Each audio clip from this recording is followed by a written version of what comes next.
Hello, everybody. Welcome to this info session from the Idaho Commission for Libraries on the Teen Reading Challenge. And I believe we're calling this officially a Teen Reading Challenge check-in.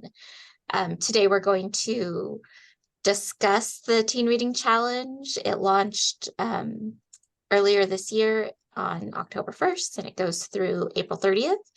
We have a couple of really thoughtful and experienced librarians on the call today who have agreed to answer all of my questions about the Teen Reading Challenge and share their experiences and their knowledge. I'll probably introduce myself. I'm Jennifer Redford. I'm a youth services consultant at the Idaho Commission for Libraries. In my role in the commission, I generally support library staff who are working with school agers and teens and their families. So that's a whole range from like K through 12.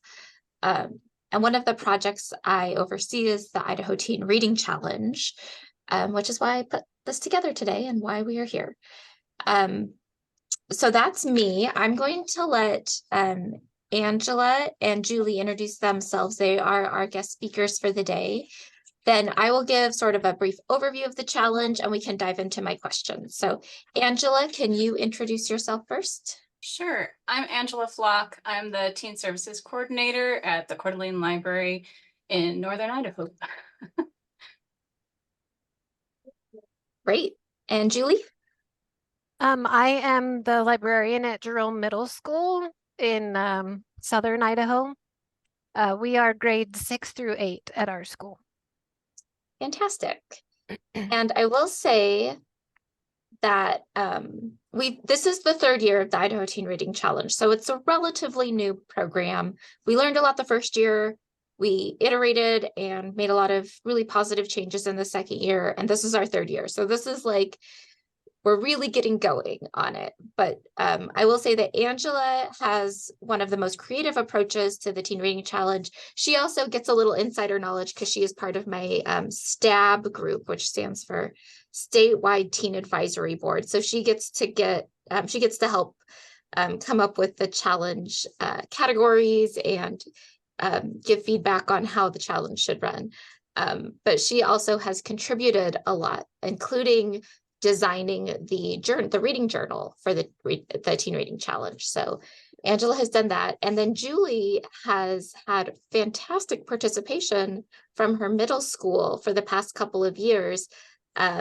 She gets so many kids from her school to participate every year.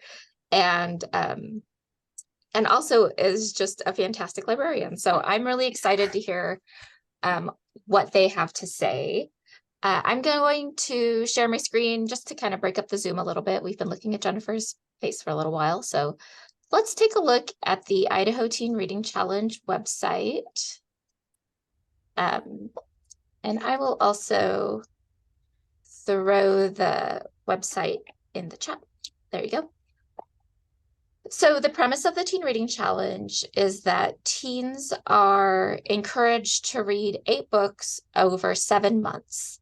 And last year we had over 500 teens participate. In the first year we had like 348 teens. So we increased a lot last year. And those teens who participated last year came from 58 different public and school libraries. So you can see on our little map here, we had teens from all over the state participate. We do give the teens 10 categories to choose from. We do that because we don't want anyone to be stuck with a category that they really don't want to read. We want to make this an enjoyable experience and make sure that we're connecting kids with books that they love and not making them read a genre that they hate. So we give them some flexibility there by offering 10 categories, and one of the categories is always free choice. So we try to keep it as flexible as possible. This year, the categories include found while browsing, so a book you found while browsing your library's shelves or maybe the website. Judge a book by its cover, finding a book with a cover you like. One-word title, books with a one-word title. Read before you stream. So many books now are going to streaming services or being made into movies. So this is that books to movies category. Retelling of a classic. Again, kind of a a mainstay, and in different genres, you can find retellings of classics in different ways. Sci-fi fantasy, so a book from sci-fi or fantasy genre. This is one of the most requested genres every year. So there you go, sci-fi fantasy. A true story. So this is a book based on an actual event or person. This is where we pull in our nonfiction, although there could be a fictionalized account of a person's life, and we don't need to get super nitpicky about the categories. So, you know, we can be flexible. A nominee for the 2024 Young Readers' Choice Award. Those are linked on the website there, and there are categories for junior division, middle grades, and upper grades. A book from your favorite genre, or of course, free choice. The way the challenge works is that libraries register to participate in September or sometimes October, and they tell me how many tracking sheets and bookmarks and reading journals they would like, and I send those to them, and then it's kind of up to the libraries to get teens to read and participate and then report back to you what they're reading. And then in May, I send all the libraries that signed up to participate a link, and they tell me how many kids participated. And that is about it. What I like to say is that at the heart of it, the Teen Reading Challenge is really a tool for you, people who work in libraries, to connect with teens and just share the resources that are available in your library and talk about reading, talk about books. It's not really about how many kids are participating. If you only get one kid, but you have a really great discussion with that kid about books, or you introduce them to a new genre, the challenge is a success. So that is kind of the Teen Reading Challenge in a nutshell. And so now I am going to, I have a series of questions I have for Angela and Julie. So I'm going to go ahead and ask my questions. But if you have questions while we're talking, please feel free to throw those in the chat or unmute, and we will talk about your questions too. We will also leave time at the end of our discussion for questions as well. Any questions before I start?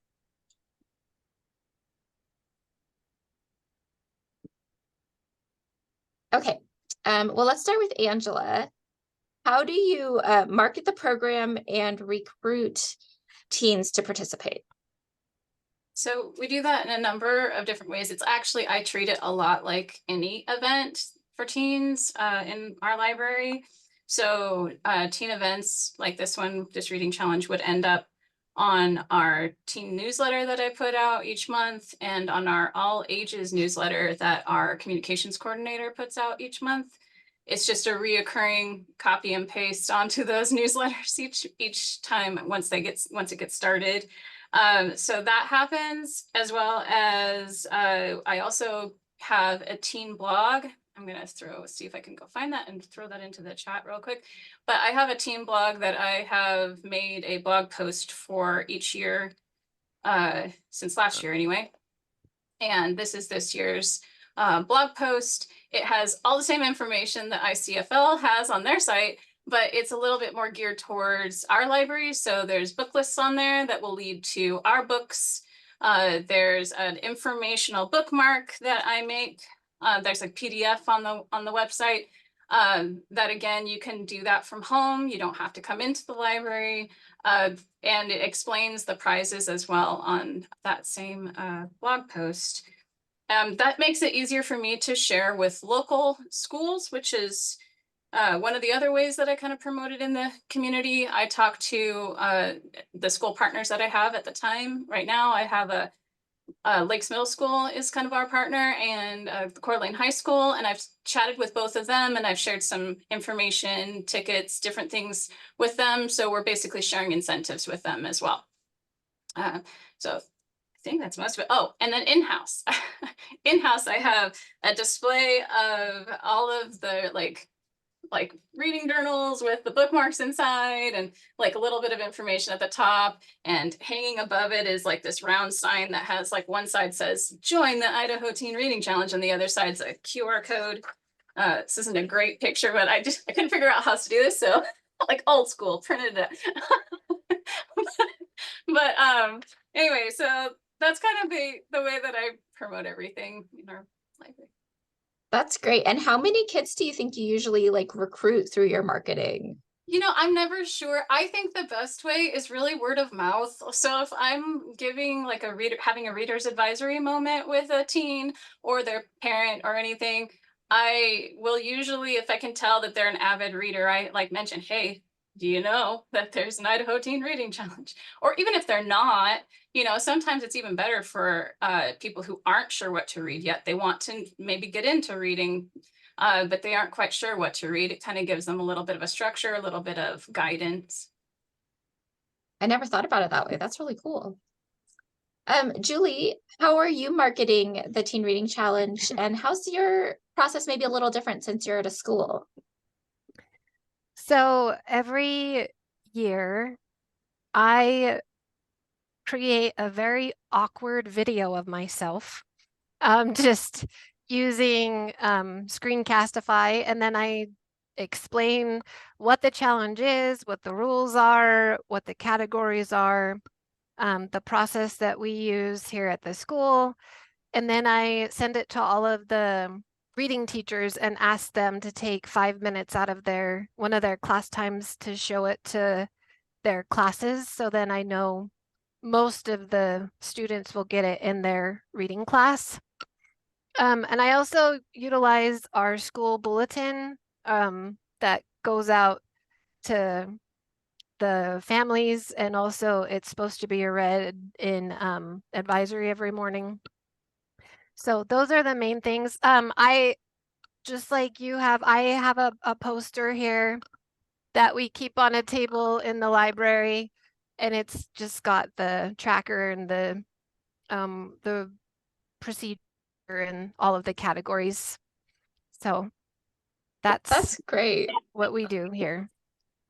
That's great. I had never thought about the video. And as somebody who's on Zoom a lot, I sympathize with the awkward video. It's It is so what it is. awkward, but you know, it's better that than nothing, right? And maybe they get a chuckle out of my awkwardness. Maybe you could lean into the awkwardness and like amp it up and be like, the Idaho Teen Reading Challenge is. I should. Maybe I should have some students do a skit next year. That's a great idea. All right, Julie, I'm going to keep you on the line. How do you keep kids kind of engaged throughout the year and participating? Okay, so one thing, and this is going to be probably one of my biggest suggestions, and it's probably, I don't know if it's easier for me because I'm a school, but I think public libraries could also do it. I suggest that you actually keep your students' reading trackers there in your library so they don't get lost. And that's one thing. I have this basket that I keep right by my poster, and when they sign up, I tell them every time you come in and finish a book, you need to come in and fill out your reading tracker. That's mainly because middle school students tend to lose everything, but it also keeps me and my student aides kind of aware of their progress, and if they need help finding book suggestions for their next category, I've found that really helps.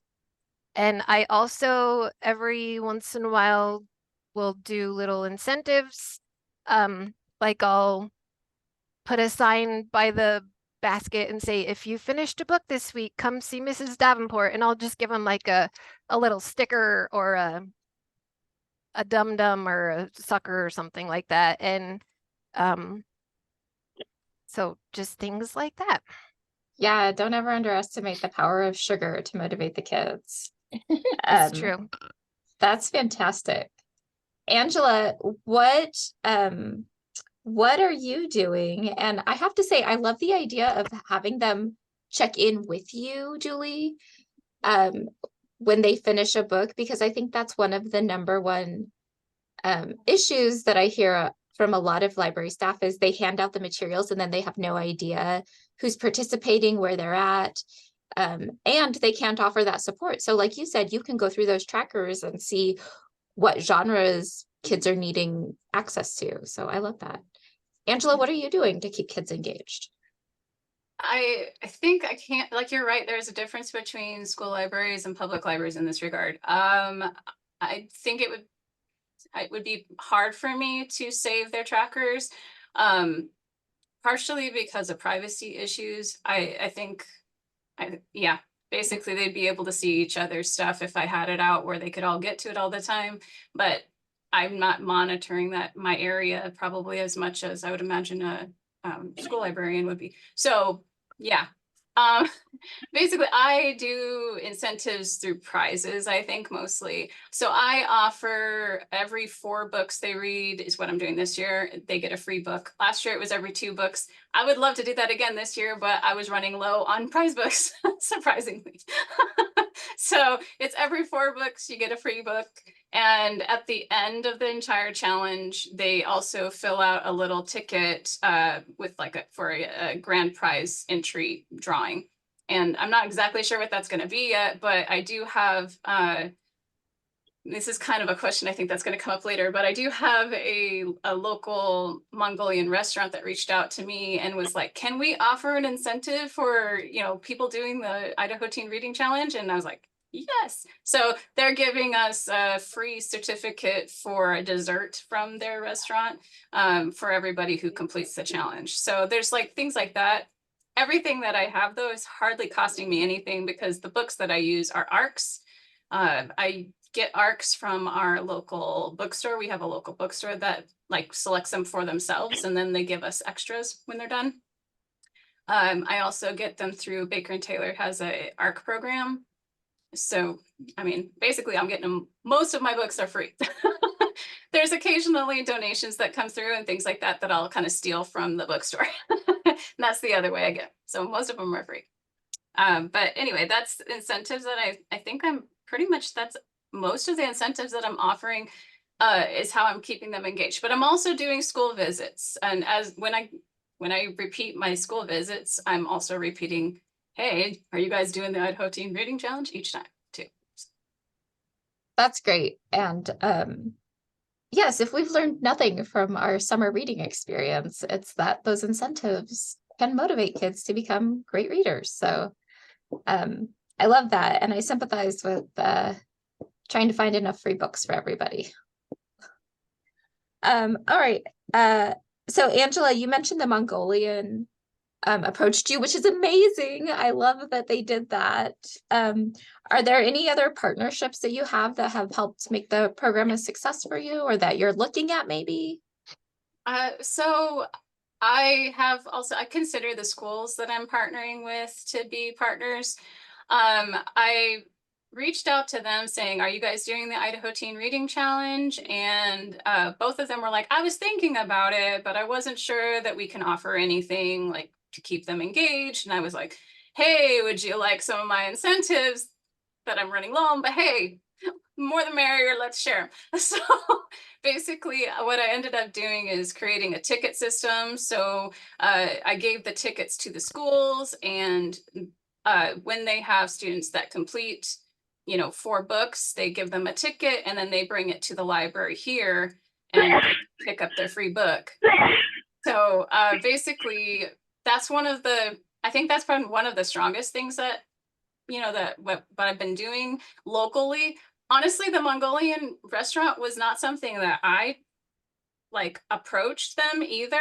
It was actually one of their managers is a teen. And so he was like, I'm doing this reading challenge. Could I get a free thing? And I was like, how can we work this out? Let's do it. That kid's an entrepreneur. I like it. He's going places. Yeah. So, I mean, I don't know, things come, I guess they kind of come out of the word, but I guess I was never looking at the Mongolian restaurant. And, you know, we have tons of restaurants, and I don't think it ever would have crossed my mind that that particular one would have been interested in providing a certificate for us. So, I mean, I don't know.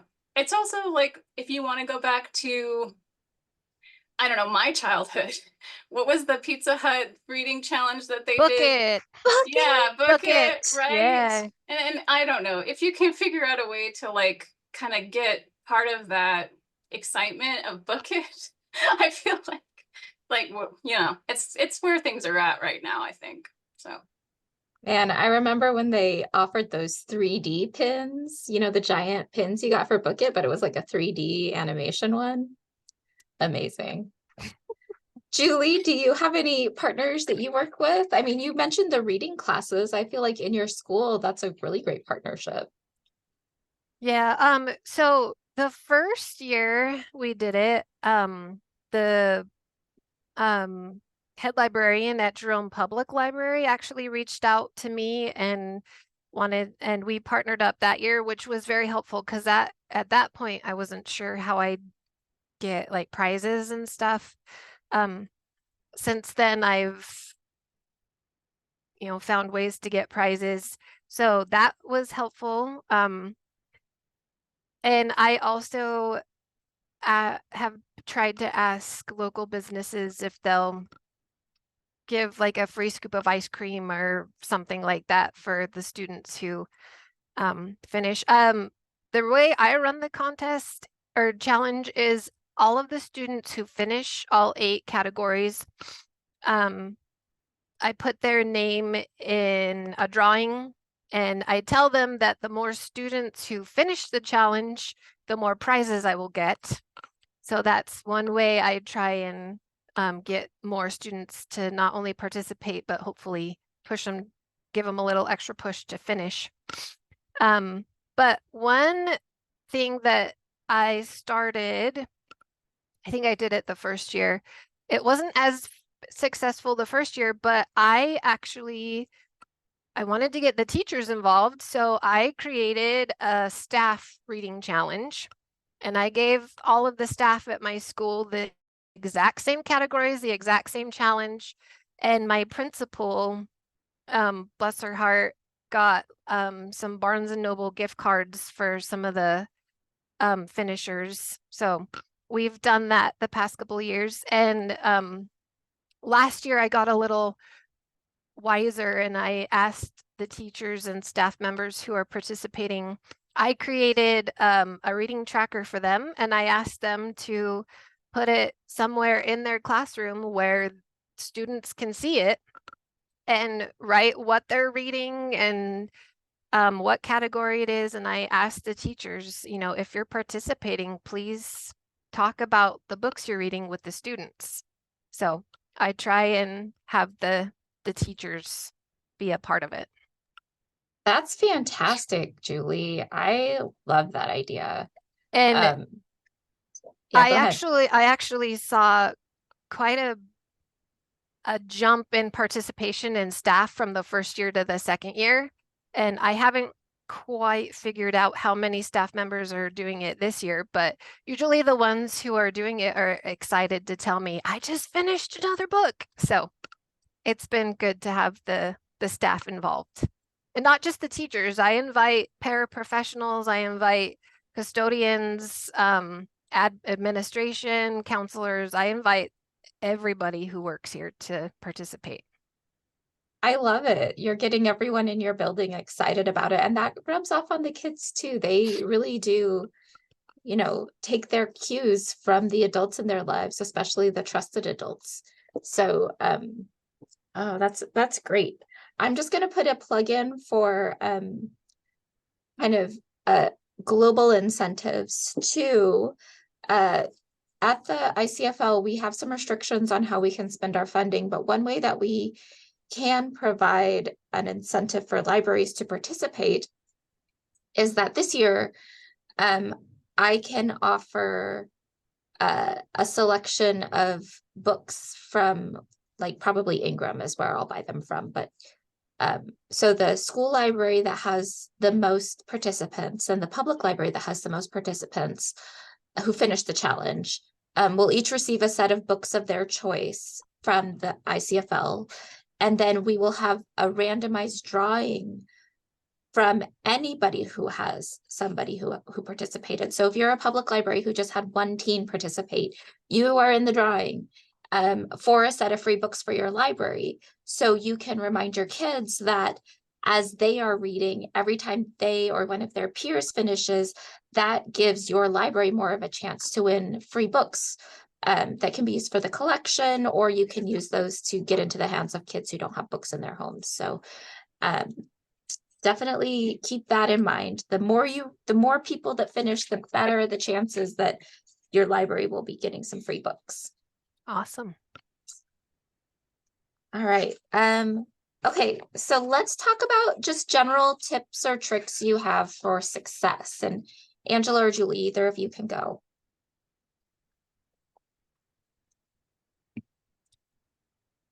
Go for it, Angela.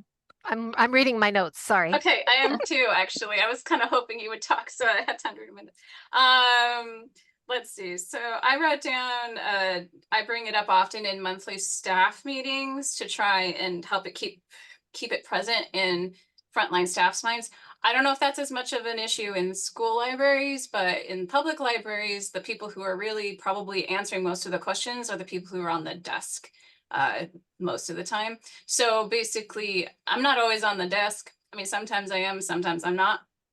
I try to get out and like be talking to teens when I see them, but oftentimes it's just going to be one of the frontline people who may or may not know about all of the intricate details of the Idaho Teen Reading Challenge. But I really want them to at least be able to direct people to where they can get the information and to be able to like be aware of it enough to bring it up. It's kind of I mean, you don't want to be like pushing it on teens, but at the same time, there's a little bit of like a sales pitch almost that happens a little bit at the desk sometimes.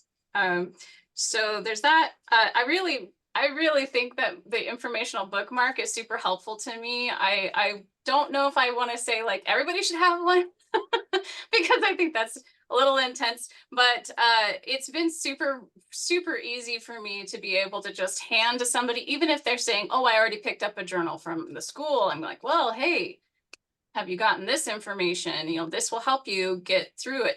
I also have given this to the schools as well, even though it's our library materials on these book lists. And I think that's helped too. Just even giving them ideas that they could get a library card, like a public library card is out there too with that same information.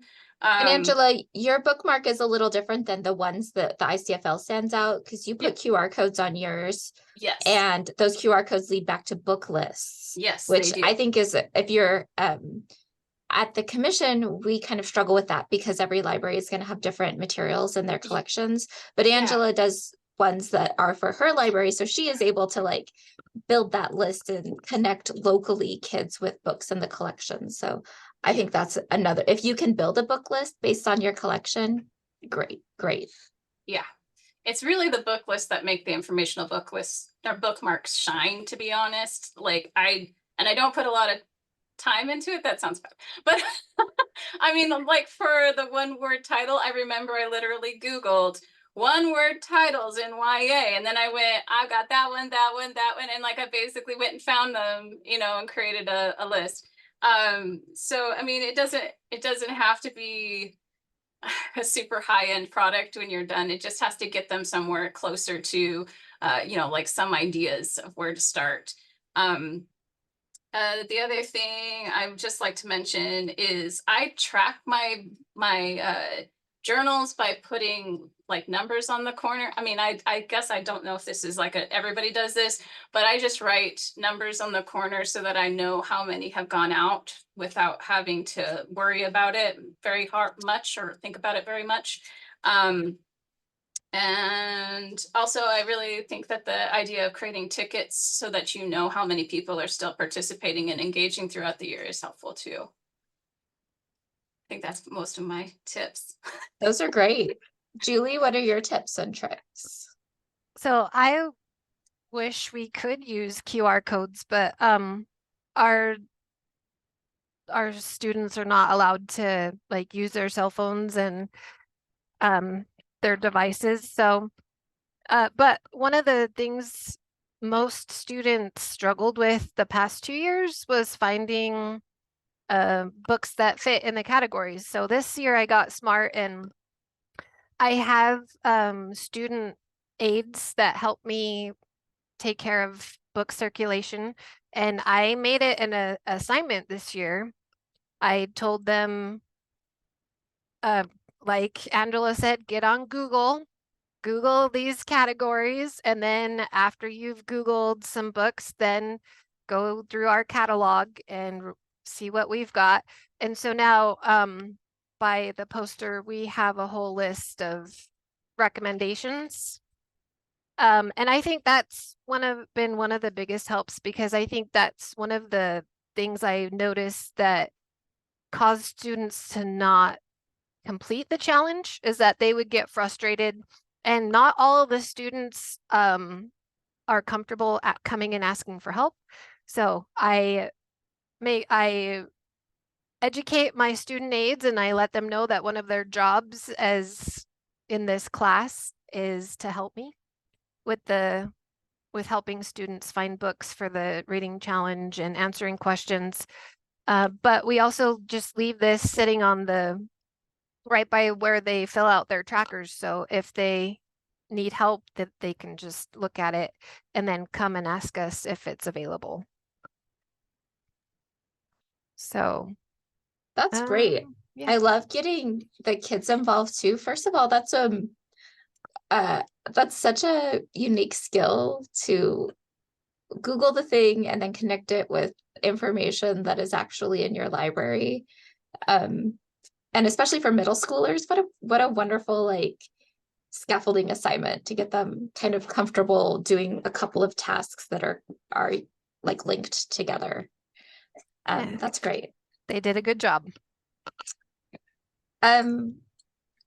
Yeah, I would say a pain point for most people that most librarians report is the book list issue. So I think you two have some great ideas. And I know Angela's always willing to share her book list too. Again, if you don't have those books in your collection, it's kind of like, oh no.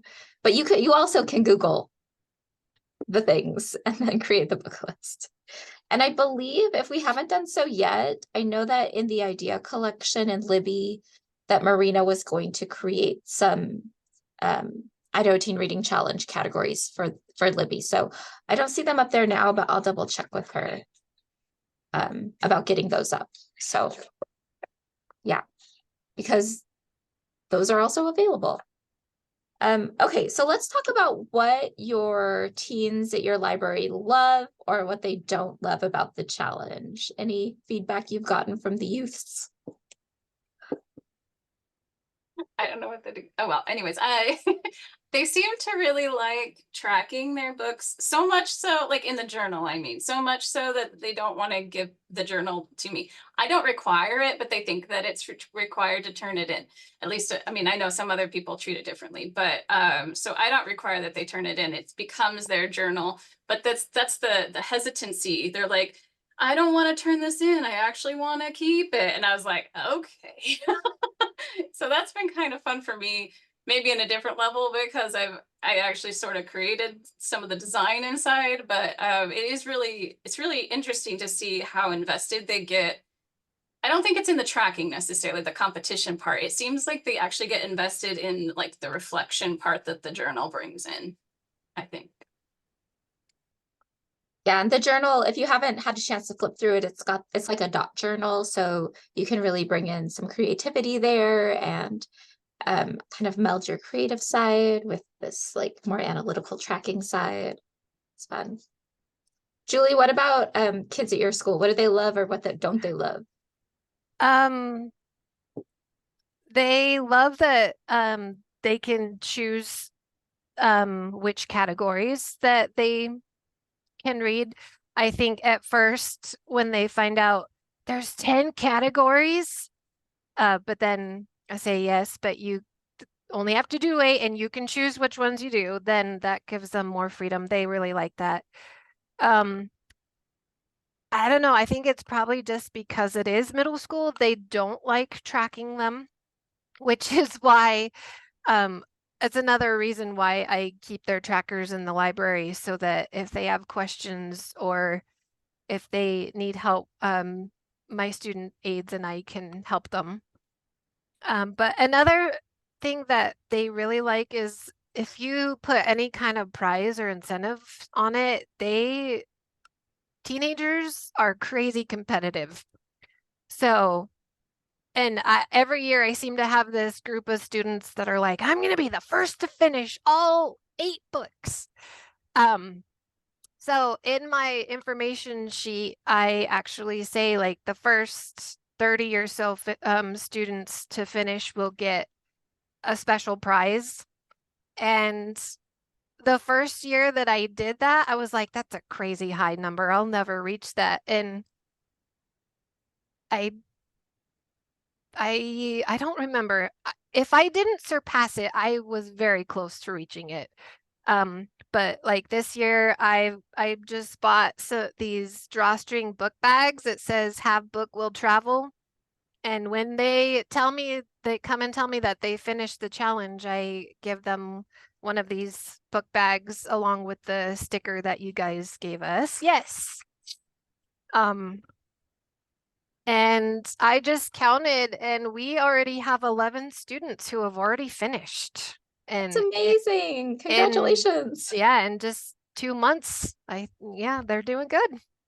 Yeah, that is another question we get sometimes is what about those overachiever readers who finish a challenge super quick? And I'm like, you can do it again.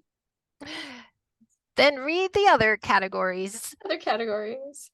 And we do have the sticker that we're offering this year. You can't see the date, but there is the date on there. It says Teen Reading Challenge 2023-24. So we'll have a different custom sticker every year, I believe, going forward for teens that finish. So they can you know, build up their stickers as their incentives. I don't think I could buy them dum-dums though because of the funding rules.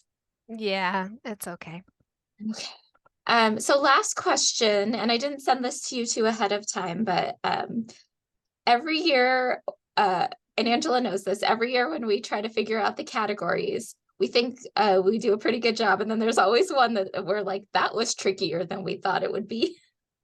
Do we have any tricky categories this year, or any categories that are proving a little bit difficult for teens to grasp?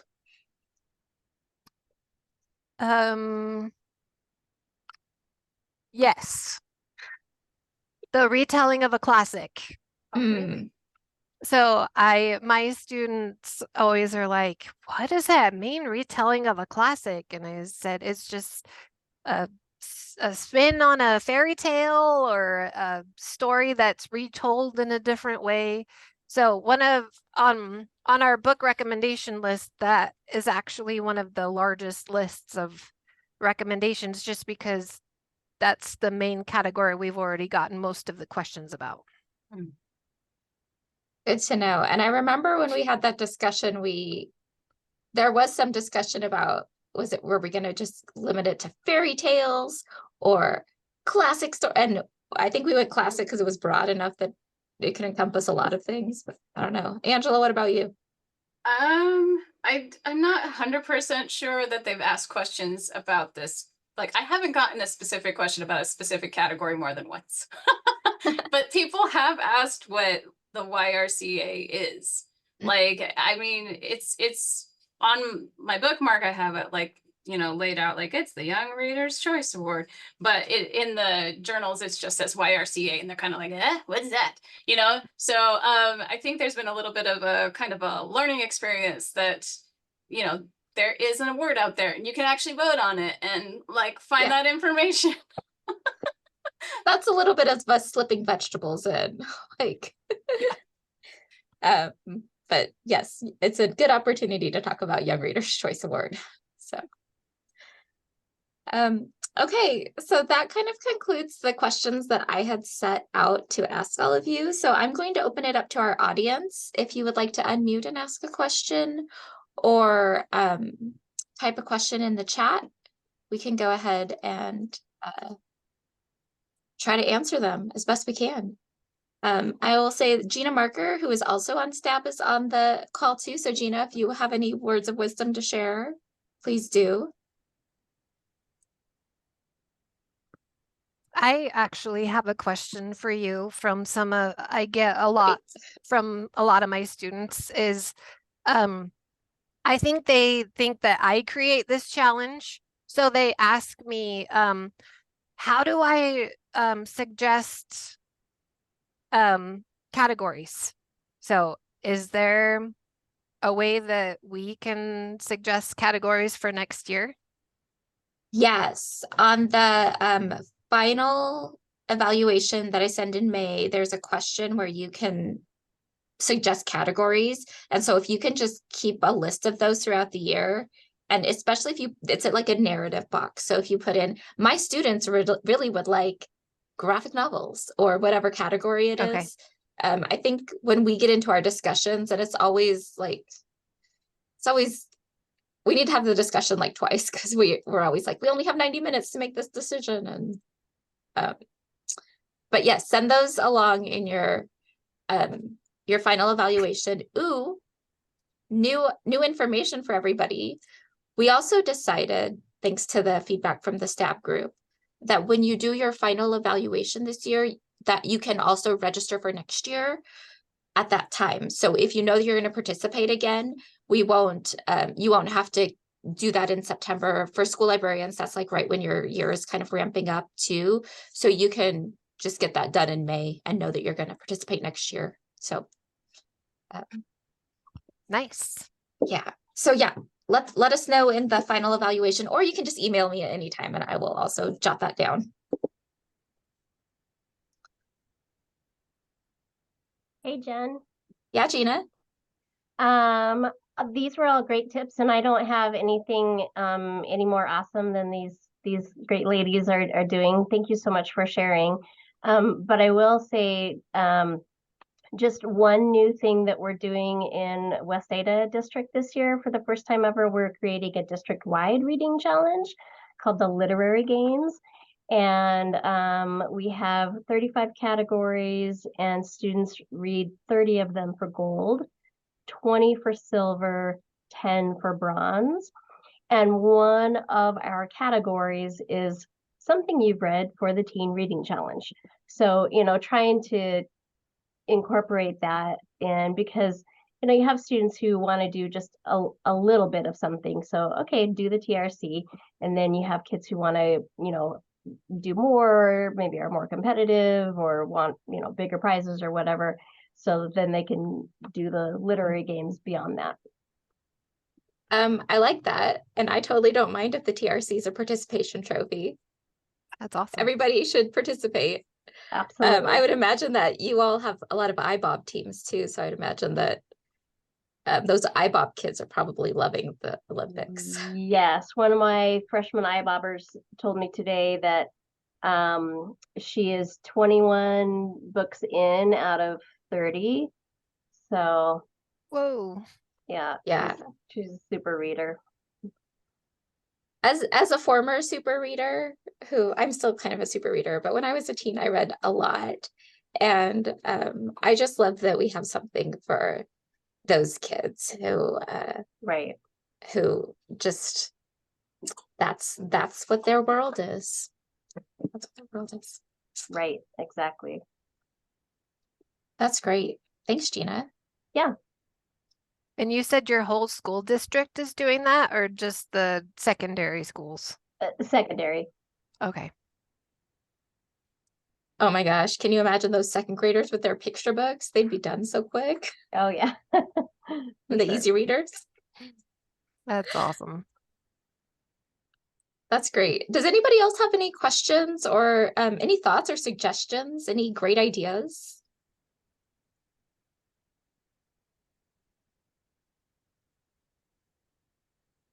I don't know if it's a great idea.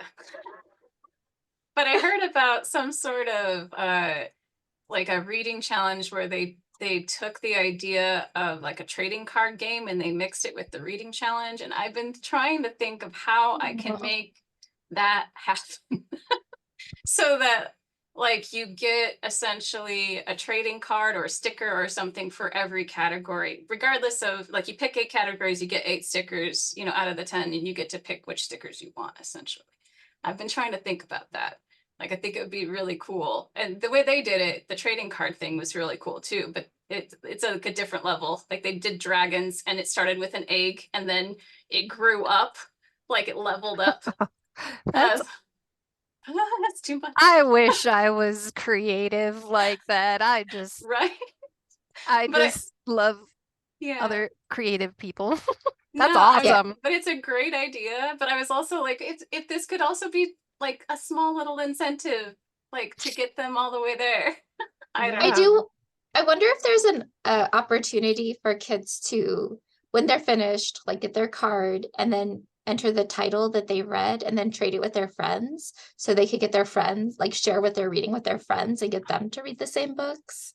That'd be cool. I don't know. Or I don't like to read you what my friends are reading, but you could almost make like Pokemon type cards or something Mhm. with different page books, or different kinds of books have like certain levels of power or whatnot. Something, yeah. It felt like something that could be somehow incorporated. I haven't quite figured it out yet. That's But awesome. yeah, I it feel sounds- like we need Canva to come up with a template for a Pokemon card. it probably exists. I hope so.